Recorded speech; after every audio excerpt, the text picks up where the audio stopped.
We move over here to our Seattle Thunderbirds. We're going to continue to go hockey.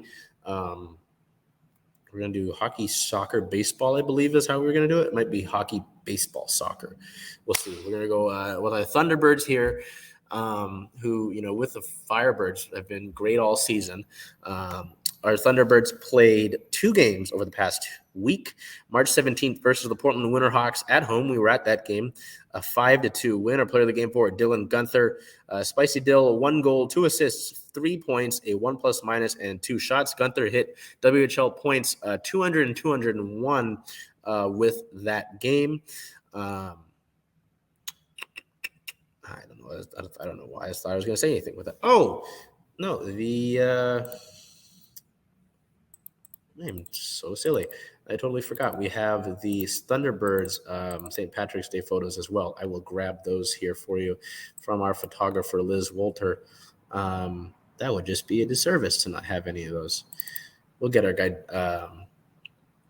Brad Lambert, in there as we load this. But we'll go over, like we have with other ones, we'll go over the rest of the games first. March 18th at the Winterhawks. So the next day down in Portland, Seattle would win that one 4-2 to sweep the weekend. Our player of the game forward, Kyle Krinkovic, 2 goals, 2 points on 2 shots, including the one to effectively bury the game and the empty netter there, breaking Krinkovic's 6-game goal drought.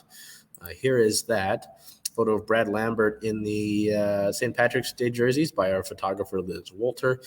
So, I mean, the Thunderbirds continue to roll. They've got an interesting stretch here to close out the season. I believe it's still in play that they could secure the top spot in the Western Conference.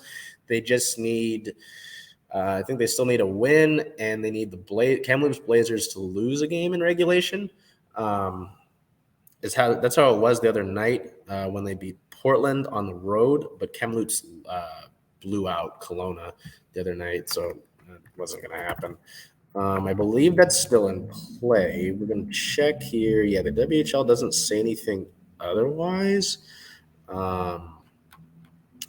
but we will check the standings here for the WHL. But yeah, it's between Kamloops and Seattle, and it's going to be a tough stretch here. I talked to Thunderbirds head coach Matt Odette after the game on the 17th about this stretch here where Seattle will play after that win against Portland on the 18th. I believe it's 4 more games on the regular season schedule, and 2 and 2 now between Kamloops and Portland. They're playing Kamloops and Portland to finish out the season.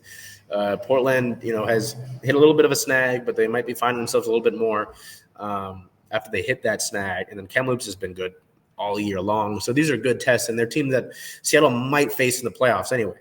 So we'll go by conference, make sure no news is dropping here. They're just confirming that Drew Lock signed his deal. Don't care. Okay. We go over here to the Western Conference. Seattle holds that top spot already by 107. So, yeah, Seattle sits at 107 points on the season. Kamloops sits at 100, but I don't think Seattle's actually locked up that top spot officially because that was posted the other day. But so that's very much possible, but they're not going to be easy games. I mean, the last time that Seattle played Kamloops, they lost. So it's Seattle lost, that is. So it's going to be interesting.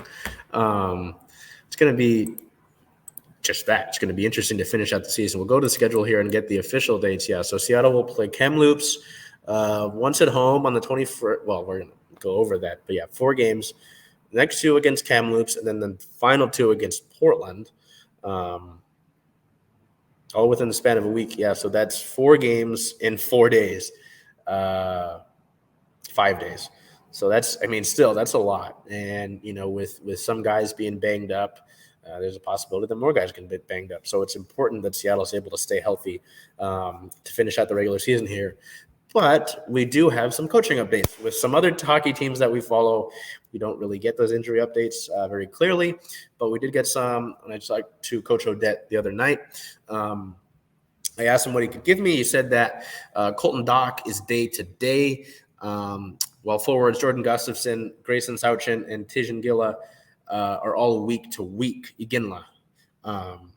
They're all week to week. He did say that he didn't anticipate that any of them would play this upcoming weekend, though. So it sounds like, with this grueling stretch of 4 games in 5 days, that Seattle's just going to not chance it with any of those guys. Gustafson was back from injury for a little stint. So is Dach. Sawchyn's been out for a good amount of time.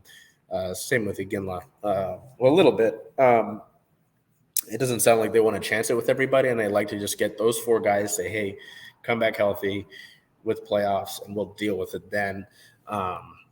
So, yeah, that's what I mean. Dach's day-to-day, so there's that, if you want to take anything from that. So we will look at their record here. The Thunderbirds sit at a 52-win, 9-loss, 1 overtime loss, 2 shootout loss record, first in the division, first in the WHL's they do Western Conference, right? I apologize, folks. I got a comment a few weeks ago that I don't know what I'm talking about with the OHL. I never said I knew everything I talked about. I'm trying to get better here. Yeah, Western Conference. Okay. Wanted to make sure. As I mentioned, they finish out the regular season this week, March 21st, versus the Kamloops Blazers down in the ShoWare Center, 7:05 p.m. Pacific time start. Then the next day, March 22nd, at the Kamloops Blazers, a 7 p.m. start. They'll get that day in between. And then March 24th at the Portland Winterhawks is a 7 o'clock start. And then March 25th versus the Portland Winterhawks, a 6:05 p.m. start time.